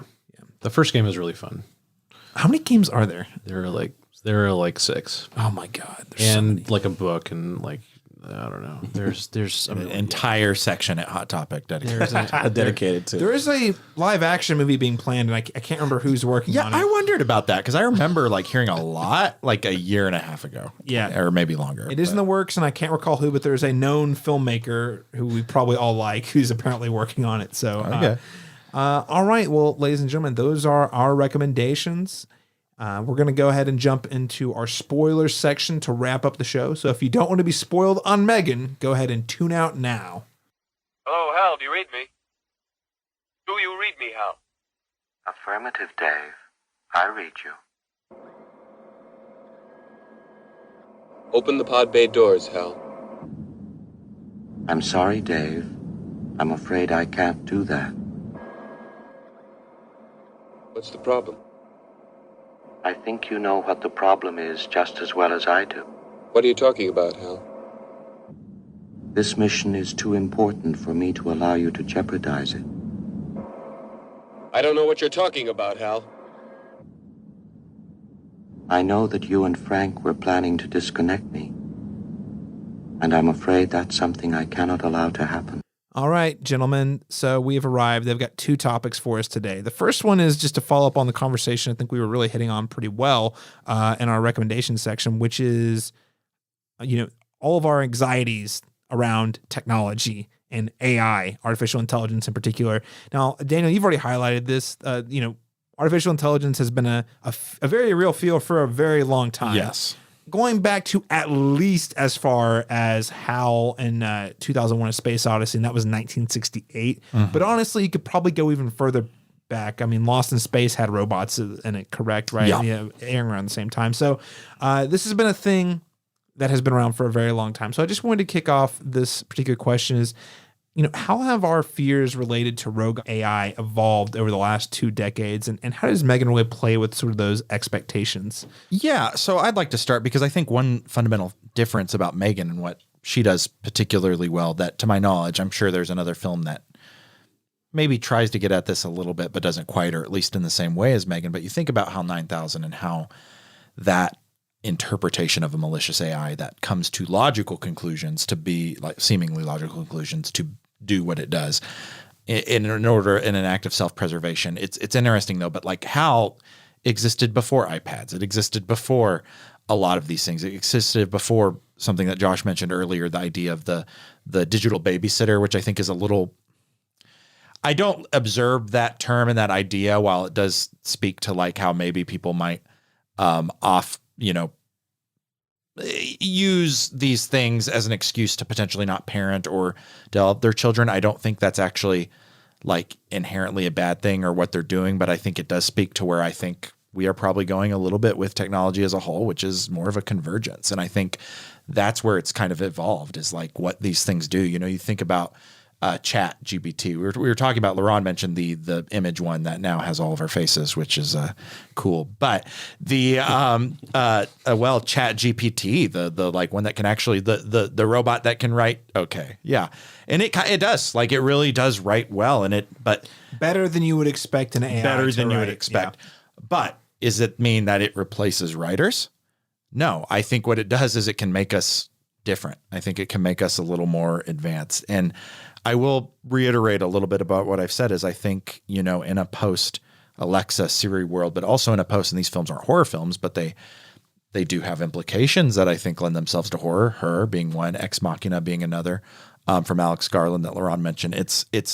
I think we might be, as far as horror is concerned, again, I think we're ready to start looking at it a little bit differently. Now, I say all this to be like, do I know how it should be interpreted or how these things would change or evolve?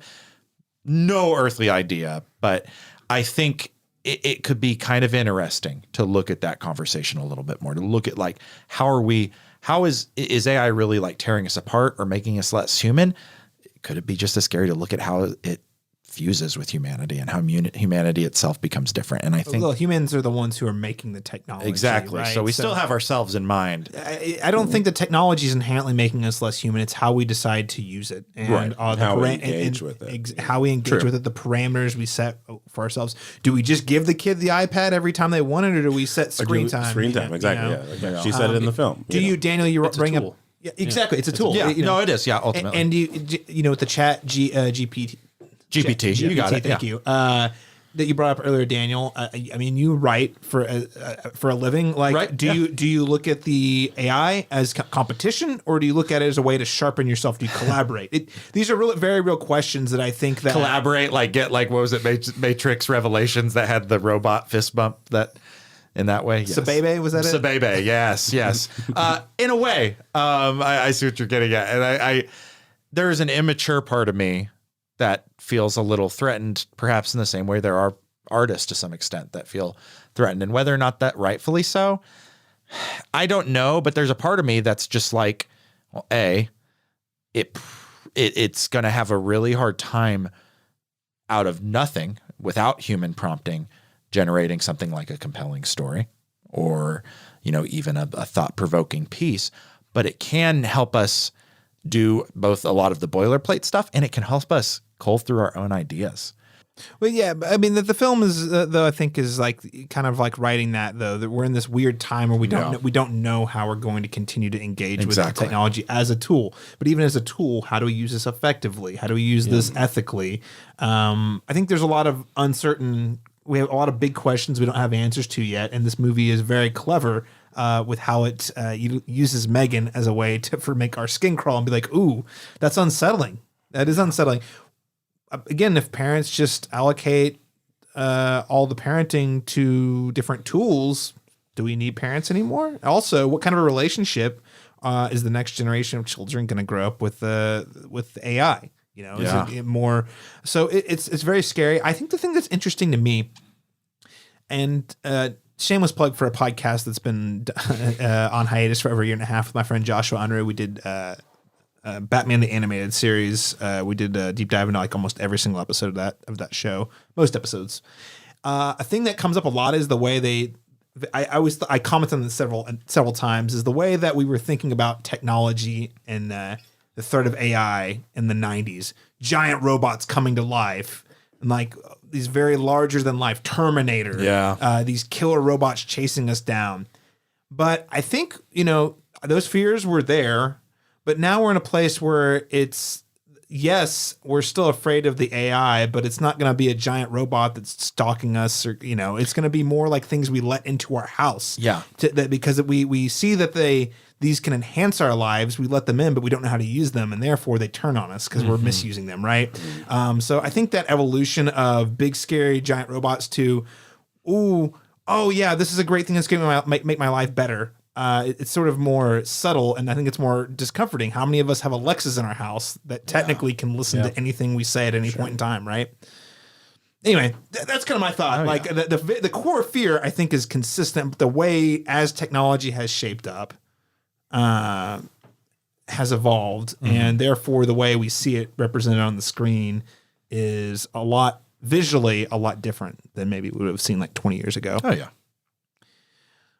Laurent or Josh, any thoughts on how rogue AI has evolved as a concept? Well, I think you both may have converted me. We had a little bit of a conversation about this off air as well, but I'll say what I was originally thinking, and then maybe what I think now. I think that the film, how has it evolved? I mean, in many ways, it's talking about what was once kind of like a cool concept for a science fiction premise, has become more of a tangible, more probable advancement as technology has advanced.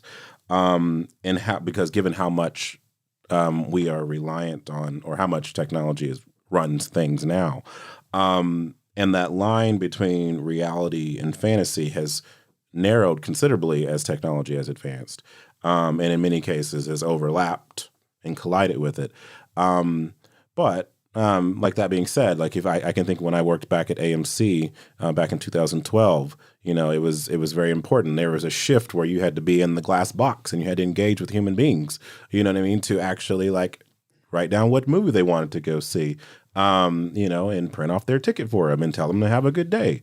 They don't do that shit anymore. You know, like now you go to a kiosk or you use your app or you use your what have you, you know, to get your tickets. And then, yeah, someone scans it for you. But how impersonal is that interaction now? Like we don't even look for their engagement anymore. You know, so we just go on about our business, and it's almost like that is now kind of replaced, you know, maybe a certain profession or a certain aspect of a profession or that, you know, now is no longer needed. But on the flip side of that, I'm also someone who, you know, comes down hard, you know, with my mom, you know, when she refuses to, you know, use her phone and use the apps that would make her life a lot easier if you just learn how to use them, you know, then you could consolidate all these things that you have in 45 different places in this very antiquated way. So it's like if we engage with it, I understand as your thesis, you know, if we advance with the technology, if we stay up to speed with what those things are, then it can be used to our advantage. It doesn't have to work to our detriment.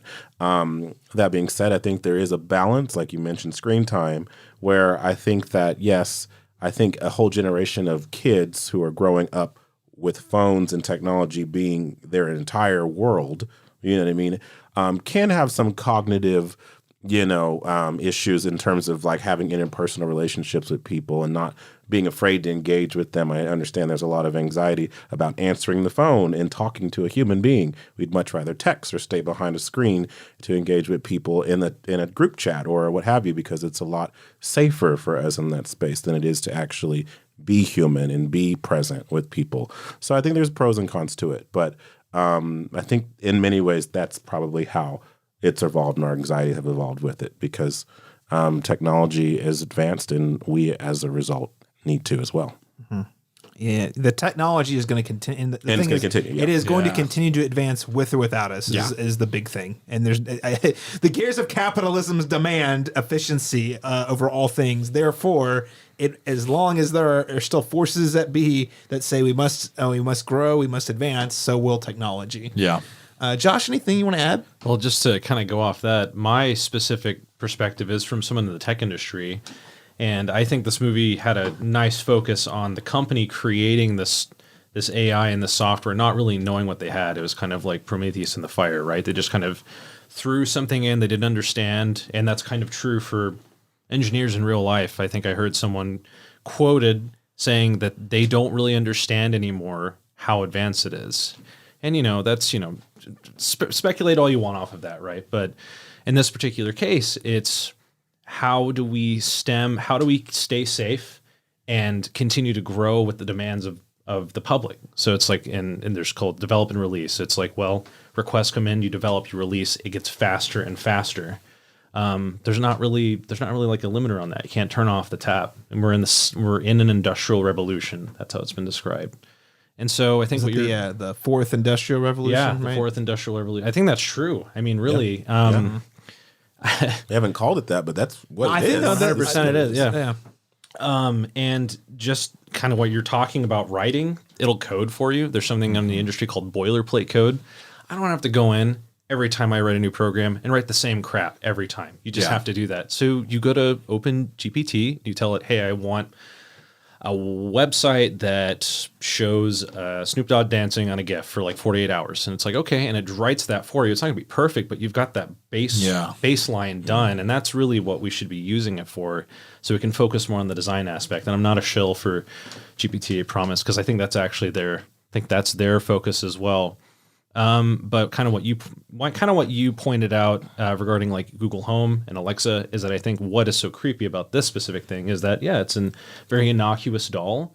It's touted. No one knows what's happening, behind the scenes, but it's like touted as like this brand new thing everyone should have in their homes. And before you know it, if some lazy developer skipping lines or something, or, just cutting through like red tape, just for the sake of getting it out. It's a possibility something could go wrong somewhere.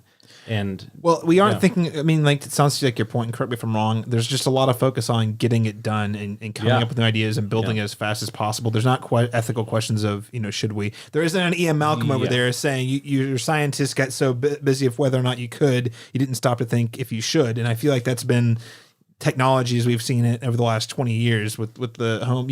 Before you know it, all of a sudden everyone's got Ring Nation. right? Exactly. Yeah, everyone's before you know it, everyone's got smartphones. Everyone's got AI in their home that they don't even understand how to use it or understand exactly what it's capable of. Do you guys know about Ring Nation? Educate us. Yes. Oh God. So without anyone's consent, if you have opted in, Amazon owns Ring, by the way. If you own a Ring doorbell, they announced, hosted by Wanda Sykes, that they will be doing an America's Funniest Home Videos version with Ring videos. They will pull those videos without your consent and play them on the air for My everyone to mom watch. has one. This will be hilarious. Yeah, I bought a Ring. It won't be, but it Right. But I bought a Ring and I'm like, dude, I'm about to throw this 200 piece of shit in the trash. Like, this is so creepy and it's so unethical, but it's like regulation can't keep up. That's Yeah. I think at the end of the day, that's the fear. And it's essentially we're outgrowing, the old farts in the Capitol Hill. Like, what's the next? Because if like one person with any kind of influence can, you know what I mean, like you said, like cut a corner or decide that or have an insidious agenda to try and like, hey, maybe we'll just see how this plays out. Yeah, exactly. And then that could have long-term ramifications. Because you have one robot, say we have a robot like M3GAN in the future. And like the intention, of course, is just for it to be this fun thing that's in the house. But like if it does, maybe not with consciousness, but accidentally hurt something or accidentally, stab somebody, like not, they don't have. Well, I mean, a how many moral compass. the Tesla cars have gotten people killed? Like it's So- very well documented that the AI driving is not perfect.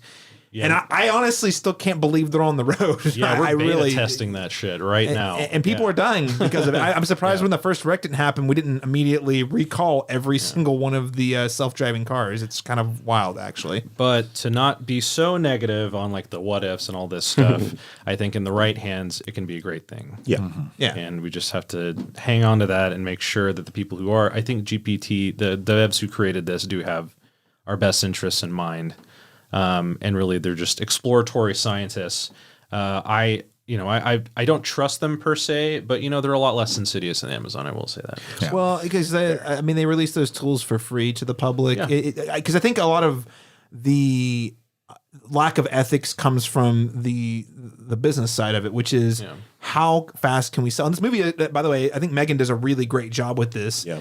Does it cost more than or less than a Tesla? Yeah, that was. I'm in. By the way, That's the barometer. by the way, I love the boss. And notice, so he's like, I've got something I can pitch to the board. And he doesn't really ask any of those ethical questions. He's just thinking, how do we drive up those quarterly earnings, baby? Yeah. And he takes it to the board. And despite the fact that the presentation goes wildly wrong, because M3GAN is so sophisticated, she's able to turn it in their favor. And all they hear is, oh my God, this thing can be a shoulder for your children to cry on, so you as a parent don't have to do it. We can sell the hell out of that. Yeah. Not that it intervened with human interaction, Yeah. but that, that was convenient. Because I just want to remind you, I'm not saying there are not ethical people in business. I would say, on the general, the people who are driving these very large tech companies, I'm talking about Apple's, Amazon's, and I'm not saying every tech company, just the big ones in Silicon Valley, are really, really focused more on how can they drive engagement and sales before they worry about those other questions later. And as you pointed out, Josh, Capitol Hill doesn't even understand. Like most of the people on Capitol Hill are so out of touch with how the tech works that it's not being regulated meaningfully. I barely scratched the surface, and I work in the industry, so. Man, I actually watched. Was it 2 years ago when they were grilling like Bezos and Zuckerberg? I think it was right before the pandemic, if I'm not mistaken. Oof. Yeah, it hurts. Like it does. with how little the people drilling and actually understand the tech. But If you're not paying for it, the product is you. exactly. Anything else you guys want to add about how M3GAN effectively utilizes some of the fears that we've talked about here to create maybe some of the stronger moments? Yeah, just pulling on that. I think one of the things I mentioned earlier is just like in addition to the AI, but just as well as how we kind of exploit grief a little bit. And I think there's that great line the CEO. It's like the commercial for M3GAN. Oh my And it's gosh. got Katie's testimonial. And then it's like something like, she goes through her parents died, but now she's got M3GAN and now it's okay. And, I'm better now and I'm healthier now and I've got a friend. And like the CEO pops in and he's like, and M3GAN's great for kids whose parents aren't dead too. And it's like that, like, That's right, yeah. it's you don't have to be grieving, but if you are, it's really good too. And like, that's the thing. And that response they all had with like, money. Yes. This thing can get a child to come to terms with mortality for a second and find a way for them to like pleasantly, or in a way, like not compartmentalize, but like maybe reconcile with the grief of their. I think the bigger thing isn't the kids, it's the parents. They're like, you parents don't have to deal with this. No, exactly. But that's what they're selling at a very short-term goal at the detriment of long-term development. And I think that's what the film is really, really good at. And like M3GAN even realizes that herself. And there's that moment where the child therapist. So throughout this film, Katie, despite having M3GAN, her parents just died. So there's a little bit of therapy involved and she has a therapist, and the therapist begs the question at one point because, Jenna and all her infinite wisdom is like, this is the toy that like children will never outgrow. And it's like, well, what's the point? What is a toy if you don't outgrow it? Like toys are fundamentally finite. That was a great question. Yeah. And so it's like, oh, wow. So one time I didn't hate that character. Yes. Yeah, a little bit. Yeah, no, she's not likable, but She's such a douche, man. Yeah. The whole judgy look she was giving her about the toys. And how the many first thing she says when she walks in the house is she was like, still in our PJs, I see. I'm like, okay. Oh, this bitch is judging right now. Yeah, And what's it's up? like, hold up. First of all, I'm in my PJs till 1 p.m. Right. If I don't have to go anywhere. Yes. So you judge away. Anyway. She did not TikTok dance. M3GAN TikTok danced. So yeah, what was that saying? Fair enough. Right. But yeah, no, I just think those are really interesting and very like darkly funny. It's just, it's really good. And I think those moments as well, but also just that ending confrontation, like, oh, are we really going to go there, Gemma? I thought we were having a conversation. Like the way that turnaround, but it's so like, she's a super advanced AI that is really on a technical level smarter than any human being, but she's so fucking catty. And I love that. It's so good. Yeah. With that said, we're about out of time, but I do just want to ask a more broad question. We all know the major horror icons of millennials and Gen X. I would say more geared toward Gen X. I'm talking about Michael Myers, Jason Voorhees, Pinhead, Chucky, Freddy Krueger. More recently, if we're looking at a recent icon, you could argue maybe the Babadook or Jigsaw himself, John Kramer. One notable thing about all the characters that I just referenced is that most of them are 30 plus years old. Again, millennials. Some of the ones I mentioned are at least 10 years old, though. Do we think that there's any potential here for M3GAN to become a horror icon? It's a big hit at the box office. LaRon? I think so. I think she's ripe with potential because, as we just mentioned, technology is going to advance, and therefore so can her functions and her abilities. So she's going to be more high tech, upgraded, super grade. That's what it'd be. M3GAN upgraded. So I could see that turning into another, like a more clever spin on where we are later on, whenever the next iteration comes out. I think that she's savvy, she's smart, she's sassy, she's a villain you love to hate, or maybe you don't hate her, maybe you agree with her. So I think there's potential there for that. As long as they're as sharp and as funny as maybe this one is, maybe a smidge more gore. Maybe. I'm sure, as the audience grows older, as with the gore. Fun thing we didn't mention here, and I don't think this is actually how Wi-Fi works, but apparently anywhere M3GAN was within a Wi-Fi connection, she can immediately basically be anywhere. She can be omnipresent as long as she's in range of Wi-Fi. A little bit of movie shorthand there, but, it is kind of scary how many things you can do wirelessly, Yeah. I love the fact that they didn't turn off the Wi-Fi before they plugged her into the internet. Or they're like, there's a problem with her. We're going to isolate her and make sure she's not connected to the internet because there's something really wrong with her. And instead just and they got loose little handcuffs around her. Like she's not even secured to the thing that they're, I don't know. Anyways, that's a minor gripe. But I think you should really submit that tagline you said earlier. Fear gets an upgrade. Fear is due for an upgrade. Yeah. Yeah, fear is due for an upgrade. Well, I think that's what speaks to that too, is they still see her as like, oh, you're a product. You're like a prototype. You're not like you're not a threat yet, even though she's like killing people. It's like, it's kind of funny. So I think it does kind of lend itself to that, but you're right. They definitely let themselves get real subdued real quick by M3GAN, but Titanium. Yes, and it's that titanium. the titanium downloads went up at this movie. Oh, they like see I got a spike. But I just want to say something to your question. So like, I think, yes, I agree with the Ron too. I think M3GAN has the potential. I can't wait till we get like 10 years from now. We've got the 8th sequel and it's like Bailey spelled with an 8th or something like that. I don't know. What are they going to do when they get to M3GAN 3, by the way? Because 3 is already in the title here. M3GAN Ultron. The M3GAN. I got to find that GIF. I remember that it was a meme and it had like the next 4 titles and it had a clever way of reframing the number and doing something. I'll have to find it, but it was, I think I saved it. It might be fall in the ether of my phone. But M3GAN 4, they replaced the A with a 4.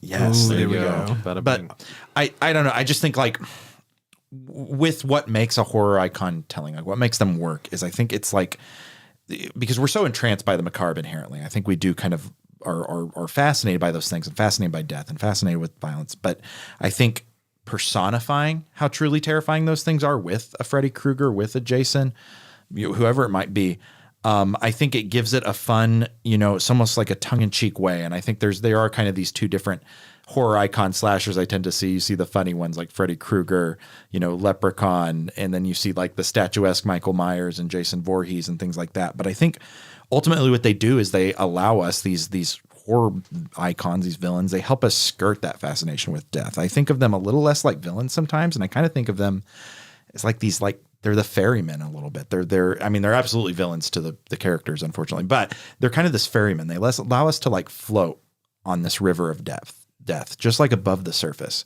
And we just get to look below and see all of the pebbles and see these like flickering images of violence and depravity. But we have what ultimately I think serves as kind of a familiar tether, I think in a lot of ways, while we can be afraid of these horror icons, the fact that we celebrate them to me implies that they give us a sense of comfort as well, that they give us something to tether to. It's the beauty of horror. It allows you to experience fears from the safety of your couch. Exactly. And these free all of consequence. They all, and you mentioned but not they're the fear. representing different aspects of fear.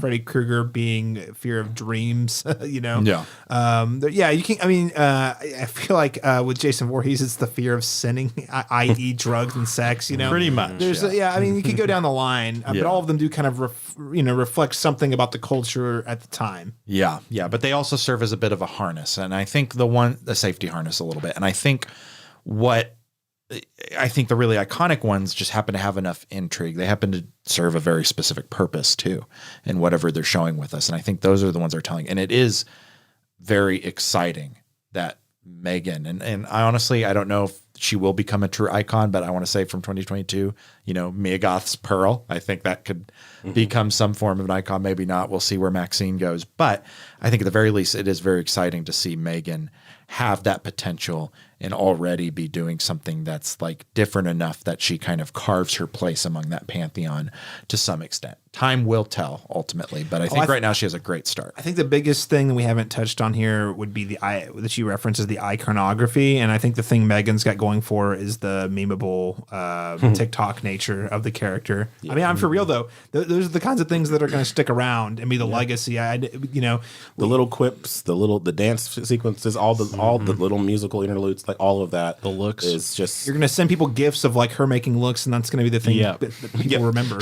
I'm dead serious. She dishes them, man. There's been a lot of conversation in the recent years about the Star Wars prequels, for example, and how there's been a general the consensus and the conversation around them has generally gone up, and they attribute a lot of like internet scholars attribute a lot of that to the fact that they've been memed way more than any of the other Star Wars movies.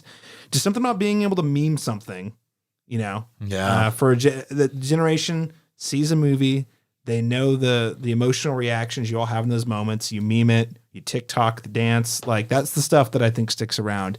And I think if it takes off in the internet culture, there's a pretty strong chance. And depending on how many we will get a sequel. How many sequels and if they're any good is going to determine, the long-term legacy of M3GAN, I would say. Absolutely. Yeah. All right, gentlemen, anything else you'd like to add about M3GAN before we wrap up today's conversation? One final thought. It's just that the sequence with the demonstration, when we show her and M3GAN, comes in and they're selling it to all the executives and they're, and all of the investors and the way that an unforeseen event happens, the little girl starts crying because, byproduct of the grief she's having from the loss of her parents. And M3GAN, as sophisticated as she is, comes in, swoops in, and is able to appeal to the little girl's emotions in that moment. And, while all the humans are back there scrambling to try and figure out, how do we deal with this? Because we did not plan for, a real thing to happen. And she actually is able to stand in that moment and appeal to her. I found that to be really fascinating and insightful because what happens is essentially she's able to do what is it Gemma, the character, her aunt, was not able to do for her, which was to help her process and deal with her trauma and her grief, because as probably for the same reasons, because she herself has not doesn't have the tools to deal with it for her own grieving. And I think that with that being said, that M3GAN stands in many ways for companionship or parenting or what have you, and kind of alluding again to the dangers of too much screen time or letting this be us be too over reliant on our technology. And I just thought that was a really powerful sequence that those one of the ones that's very chilling where you're humans have people who are not prepared to emotionally prepared or equipped to help others process grief, but an AI can do it better. Yeah. Again, in many ways, yeah. Why do we it's have a very chilling thought. Yeah. And so I think my final note to the reviewers here would be to say to put your phones down and to be present with the ones that you value in your life. But not before listening to this podcast and liking, subscribing, and leaving a comment for the Cinematic Schematic. And that is a message for myself as well. Oh, bless you, LaRon. Thank you so much for that pitch. Listeners, that's right. Put away the phones only after you leave us that rating in the review. With that said, gentlemen, I'd love to let listeners know where they can keep up with you and all the things you're doing if you're online. Daniel Bokemper? Yeah, of course, here at the Cinematropolis, but also on the Cinematic Schematic. Check out our top 5 of 2022 if you haven't yet. I also have a short review of M3GAN if you can't get enough of specifically my thoughts on her. Go check it out at flickattack.com. Of course, find me in World Literature Today, the magazine, or .org. You can find me in print. But also, Caleb alluded to, we are going to be taking a little bit of a hiatus with maybe some bonus content, but that written content is still going to be there. So keep your eyes peeled for a preview of what's to come this year. I'm very excited to dig into the things we're anticipating. All right. Thanks so much, Daniel. Joshua Reed, thank you so much for joining us today. And by the way, thanks for sharing a little bit of your perspective as someone who actually works in the tech industry. Yeah, no problem. It's very, little drop in the bucket or whatever, but I always think that stuff's really fascinating. Mm-hmm. Can folks find you online anywhere? Yeah, at June Ray. That's JOUNREAY. It's a combination of my name and the nuclear power plant my dad worked at that I was born about 20 miles away from. So, that's wild.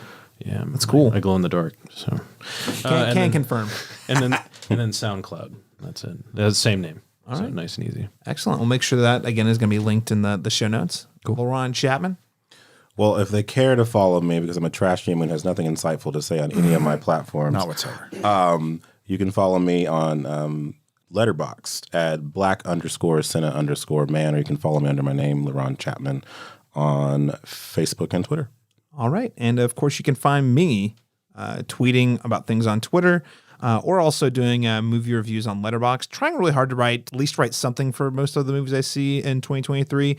So both Letterboxd and Twitter are at CMastersTalk. Again, that is letter C Masters Talk. And of course, doing more things over at the cinematropolis.com. LaRon, Daniel, Josh, thanks so much for joining us today. Thanks for having me. Yeah, thanks for being here. Thank you. And listeners, thank you so much for joining us. Remember, just one last reminder, we are going to be on hiatus until the week of February 20th, and then we're going to return with the discussion of several of the movies that we caught during the hiatus, including Knock at the Cabin Door, Ant-Man and the Wasp: Quantumania, so on and so forth. Until then, have a great rest of your January and Valentine's Day. Catch you again next time.